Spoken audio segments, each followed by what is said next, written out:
So in college, I was a government major, which means I had to write a lot of papers. Now, when a normal student writes a paper, they might spread the work out a little like this. So, you get started maybe a little slowly, but you get enough done in the first week that with some heavier days later on, everything gets done and things stay civil.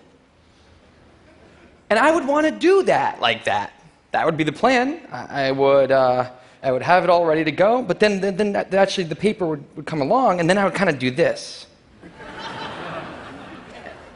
And that would happen every single paper. But then came my 90-page senior thesis, a paper you're supposed to spend a year on.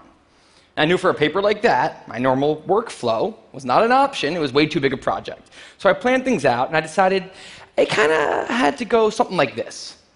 This is how the year would go. So I'd start off light, and I'd bump it up in the middle months.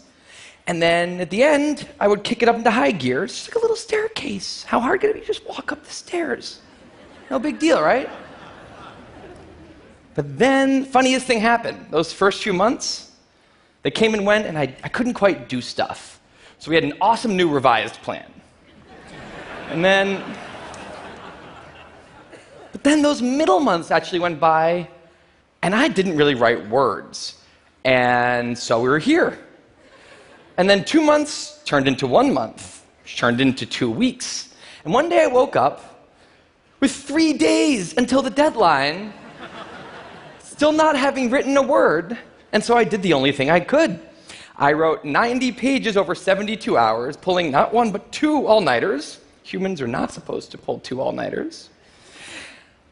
Sprinted across campus, dove in slow motion, and got it in just at the deadline. I thought that was the end of everything. But a week later, I get a call. And it's the school. And they say, "Is this Tim Urban?" And I say, "Yeah." And they say, "We need to talk about your thesis." And I say, "Okay." And they say, "It's the best one we've ever seen."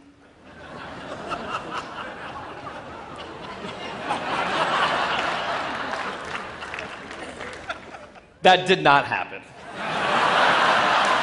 It was a very, very bad thesis.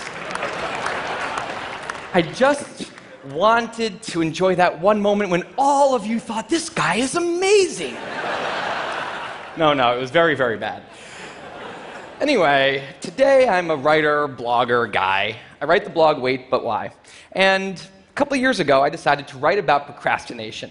My behaviors always perplexed the non-procrastinators around me, and I wanted to explain to the non-procrastinators of the world what goes on in the heads of procrastinators and why we are the way we are. Now, I had a hypothesis that the brains of procrastinators were actually different than the brains of other people.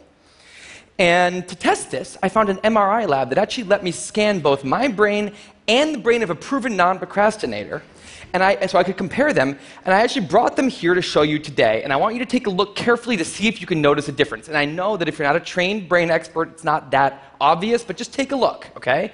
So here's the brain of a non-procrastinator.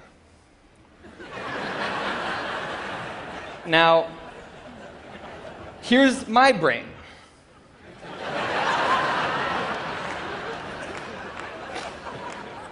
There is a difference. Both brains have a rational decision maker in them, but the procrastinator's brain also has an instant gratification monkey. Now, what does this mean for the procrastinator? Well, it means everything's fine until this happens. So the rational decision maker will make the rational decision to do something productive, but the monkey doesn't like that plan. So he actually takes the wheel, and he says, "Actually, let's read the entire Wikipedia page of the Nancy Kerrigan-Tanya Harding scandal, because I just remembered that happened. Then we're going to go over to the fridge. We're going to see if there's anything new in there since 10 minutes ago. After that, we're going to go on a YouTube spiral that starts with videos of Richard Feynman talking about magnets and ends much, much later with us watching interviews with Justin Bieber's mom.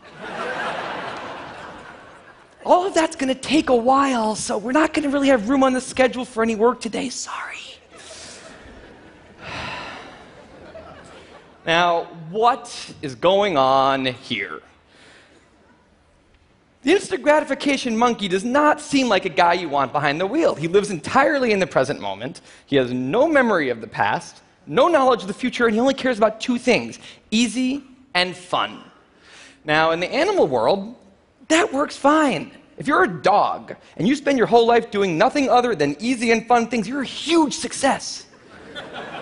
And to the monkey, humans are just another animal species he has to keep well slept, well fed, and propagating into the next generation, which in tribal times might have worked okay. But if you haven't noticed, now we're not in tribal times. We're in an advanced civilization, and the monkey does not know what that is, which is why we have another guy in our brain, the rational decision maker, who gives us the ability to do things no other animal can do. We can visualize the future. We can see the big picture.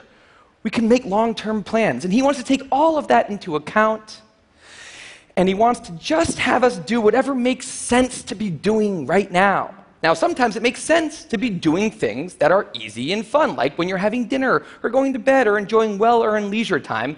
That's why there's an overlap. Sometimes they agree. But other times, it makes much more sense to be doing things that are harder and less pleasant for the sake of the big picture, and that's when we have a conflict.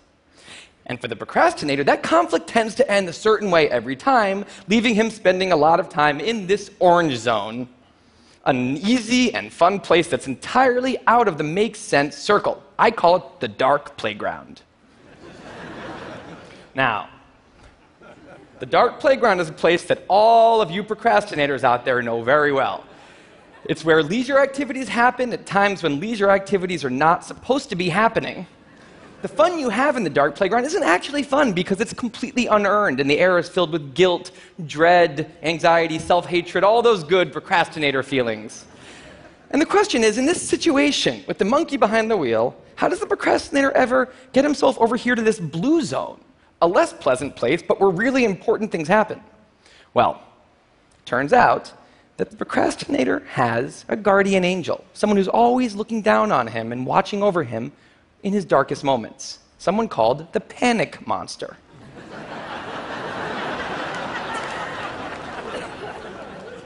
Now, the panic monster is dormant most of the time, but he suddenly wakes up anytime a deadline gets too close or there's danger of public embarrassment, a career disaster, or some other scary consequence. And importantly, he's the only thing that the monkey is terrified of. Now, he became very relevant in my life pretty recently because the people of TED reached out to me about 6 months ago and invited me to do a TED Talk.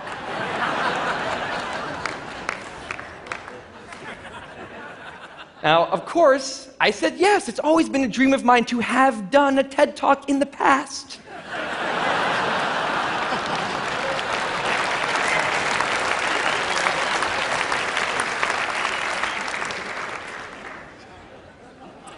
But in the middle of all this excitement, the rational decision maker seemed to have something else in his mind. He was saying, are we clear on what we just accepted? Do we get what's going to be now happening one day in the future? We need to sit down and work on this right now.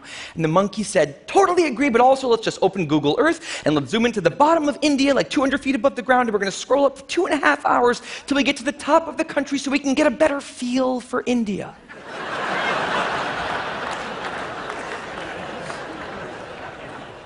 So that's what we did that day.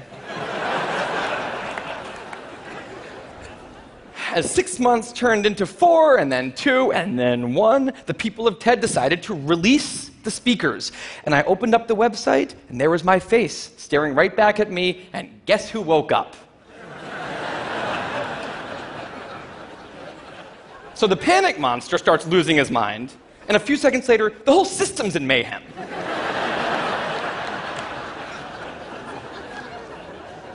And the monkey, who, remember, he's terrified of the panic monster, boom, he's up the tree. And finally, the rational decision maker can take the wheel and I can start working on the talk. Now, the panic monster explains all kinds of pretty insane procrastinating behavior, like how someone like me could spend 2 weeks unable to start the opening sentence of a paper and then miraculously find the unbelievable work ethic to stay up all night and write 8 pages. And this entire situation with the 3 characters, this is the procrastinator's system. It's not pretty, but in the end, it works. And this is what I decided to write about on the blog just a couple years ago. Now, when I did, I was amazed by the response. Literally thousands of emails came in from all different kinds of people, from all over the world, doing all different kinds of things. These were people who were nurses and bankers and painters and engineers and lots of PhD students. And they were all writing saying the same thing. I have this problem too. But what struck me was the contrast between the light tone of the post and the heaviness of these emails. These people were writing with intense frustration about what procrastination had done to their lives, about what this monkey had done to them. And I thought about this, and I said, well, if the procrastinator system works, then what's going on? Why are all these people in such a dark place? Well, it turns out that there's two kinds of procrastination. Everything I've talked about today, the examples I've given, they all have deadlines. And when there's deadlines, the effects of procrastination are contained to the short term because the panic monster gets involved. But there's a second kind of procrastination that happens in situations when there is no deadline. So if you want to have a career where you want to be a self-starter, something in the arts, something entrepreneurial, there's no deadlines on those things at first because nothing's happening at first, not until you've gone out and done the hard work to get some momentum, to get things going. There's also all kinds of important things outside of your career that don't involve any deadlines, like seeing your family or exercising and taking care of your health, working on your relationship or getting out of a relationship that isn't working.